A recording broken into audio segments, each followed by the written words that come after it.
سنو، مدینہ مکہ مکرمہ میں ایک باہر سے کوئی سوار آیا اور اس کا کسی سے قرضہ تھا یا کچھ لینا دینا باقی رہ گیا. وہ کون تھا؟ ابو جہل تھا. ابو جہل سے اس آئے ہوئے شخص کا جو اجنبی مسافر تھا کچھ پیسے کا لین دین باقی تھا، کچھ درہم رہ گئے تھے اور وہ تقاضا کر رہا تھا کہ میرے پیسے، میرے درہم مجھے واپس کر دے. لیکن وہ ٹال مٹول کرتا جا رہا تھا، کبھی ادھر کبھی ادھر. اور وہ سردار قریش ہے، اس سے کون تقاضا کرے؟ پہلوان بھی ہے، گنڈا بھی ہے، اور یہ باہر سے آیا ہوا اجنبی مسافر غریب. اب یہ کس سے کہے؟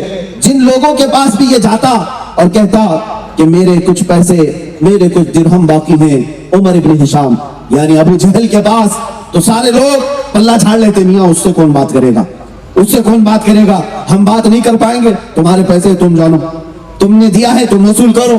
ہر کوئی اپنا دامن جھاڑ لیتا. وہ بیچارہ جو باہر سے آیا ہوا قرض میں ڈوبا ہوا مکہ مکرمہ کی وادیوں میں بھٹک رہا تھا، ایک شخص سے ملاقات ہوئی، رونے لگا. اس شخص نے کہا تیرے کچھ مال باقی رہ گیا ہے ابو جہل سے، تو چاہتا ہے کہ واپس آ جائے، تجھے مال کی واپسی کا یہ تقاضا ہے؟ اس نے کہا ہاں. اس نئے شخص نے کہا ایک ہی راستہ ہے، جا محمد صلی اللہ علیہ وسلم کے پاس، ان کے پاس جا اور ان سے کہہ. وہ شخص آیا، رسول پاک صلی اللہ تعالیٰ علیہ وسلم کے پاس آ کر رونے لگا، میرے اتنے درہم باقی رہ گئے ابو جہل کے پاس، اور وہ دیتا نہیں، کئی دنوں سے ٹال مٹول کر رہا ہے، کبھی ادھر کبھی ادھر. اور اس کا رعب، اس کا دبدبہ قریش کے سردار ہونے کی وجہ سے اتنا ہے کہ کوئی میری سفارش کے لیے بھی تیار نہیں، کوئی میری حمایت کے لیے بھی تیار نہیں. ایسے عالم میں مصطفیٰ کریم صلی اللہ تعالیٰ علیہ وسلم ارشاد فرماتے میں محمد تیری حمایت کے لیے تیار ہوں، میں محمد. جانتے ہیں اسی وقت میرے آقا صلی اللہ تعالیٰ علیہ وسلم نے اپنے دولت قدے پر اس اجنبی مسافر کو بٹھایا اور ابو جہل کو بلوایا. کوئی شخص بلا لائے کہ ابو جہل کہاں ہے؟ وہ سردار قریش تھا. لیکن جب وہ آیا، ابھی حضور پاک صلی اللہ تعالیٰ علیہ وسلم بیٹھے تھے، میرے آقا صلی اللہ تعالیٰ علیہ وسلم نے ابو جہل کو دیکھتے ہی کہا کیا تیرے اتنے درہم اس شخص پر ہیں؟ کیا تو اس کا مقروض ہے؟ کیا تو نہیں دیتا ہے، ٹال مٹول کرتا ہے؟ وہ جلال ایسا تھا میرے مصطفیٰ کا، وہ زبان سے نکلے ہوئے کلمات ایسے تھے کہ ابو جہل کی کھکی بن گئی اور فوراً سے پیش کر کہا ہاں میرا باقی ہے. اور ابھی گیا اور ابھی لایا، اور گیا اور جا کر کے اس اجنبی کا جو بقایا تھا وہ سب ادا کر دیا، سب ادا کر دیا. جو پہلوان تھا قریش کا، اس سے بھی مصطفیٰ کریم صلی اللہ تعالیٰ علیہ وسلم نے نکلوایا. اور وہ اجنبی جو آیا ہوا مسافر تھا، اس نے دیکھا، اور اس کے بعد اس وقت بھی ہوتا تھا اس طرح کا معاملہ کہ کسی کے پیسے کسی پر نکلتے ہیں تو نکلوانے والے بھی کچھ کمیشن لے لیتے، جیسے آج بھی مانڈولی کرنے والے لوگ ہوتے ہیں کہ اس سے پیسے نکلواؤں گا، اتنا میں رکھ لوں گا، اتنا تجھے دے دوں گا.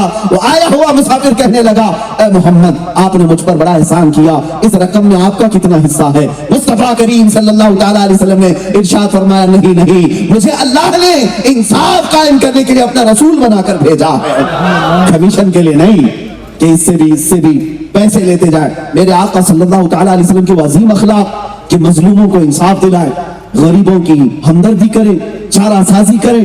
اور اس نبی پاک پر یہ تھوکتے ہیں گویا کہ ایسے ہی چمکتے ہوئے چودھری کے چاند پر جو کتا تھوکتا ہے وہ اپنے منہ پر تھوکتا ہے، چاند تک کسی کا تھوک کبھی جاتا ہی نہیں. اسی طرح محمد عربی صلی اللہ تعالیٰ علیہ وسلم کے اخلاق کریمانہ پر جن لوگوں نے انگلیاں اٹھائی، میں ان سے کہتا ہوں پھر سے پڑھو تاریخ، پھر سے پڑھو تاریخ. آپ کو پتا ہے مکہ مکرمہ میں ایک بوڑھی عورت ہے، وہ نقل مکانی کر رہی ہے، یعنی اپنا گھر شفٹ کر کے کہیں جا رہی ہے اور اپنا گھر کا پورا ساز و سامان نکال کر راستے پر کھڑی ہے، انتظار کر رہی ہے کوئی آئے سامان اٹھائے اور میرے نئے گھر تک پہنچائے. صبح سے دوپہر تک کھڑی رہی، کوئی مدد کرنے والا نہیں آیا. اچانک میرے آقا صلی اللہ تعالیٰ علیہ وسلم تشریف لائے. میرے آقا محمد صلی اللہ تعالیٰ علیہ وسلم کی عادت تھی کوئی بوڑھا دکھے، کوئی کمزور دکھے تو اس کا سامان خود اپنے کندھوں پر اٹھا کر چلتے تھے، اپنے کندھوں پر اٹھا کر چلتے. مدد کرنا آپ کا شیوا تھا. آپ آئے اس خاتون سے پوچھتے ہیں کسی کا انتظار کر رہے ہو، کہیں جانا ہے تمہیں؟ اس خاتون نے کہا ہاں بیٹا مجھے دوسرے گھر شفٹ ہونا ہے، میں یہ محلہ چھوڑ رہی ہوں، مکہ کی آبادی چھوڑ کر میں دور دراز ایک علاقے میں نئے مکان میں جا رہی ہوں اور یہ ساز و سامان اٹھانے والا کوئی ہے نہیں، میں انتظار کر رہی ہوں. میرے آقا صلی اللہ تعالیٰ علیہ وسلم نے اس خاتون کا ساز و سامان اپنی پشت پر اٹھایا اور کہا میں چلتا ہوں ماں تمہارے ساتھ. اس خاتون کے ساتھ چلتے رہے. کافی دور آبادی کے وہ خاتون ایک نئے مکان کی طرف اشارہ کرتی ہے کہ یہ اب میرا مکان ہے. وہاں رسول پاک صلی اللہ تعالیٰ علیہ وسلم نے سامان اتارا، اس کے گھر کو صاف کر کے دے دیا. اب سنو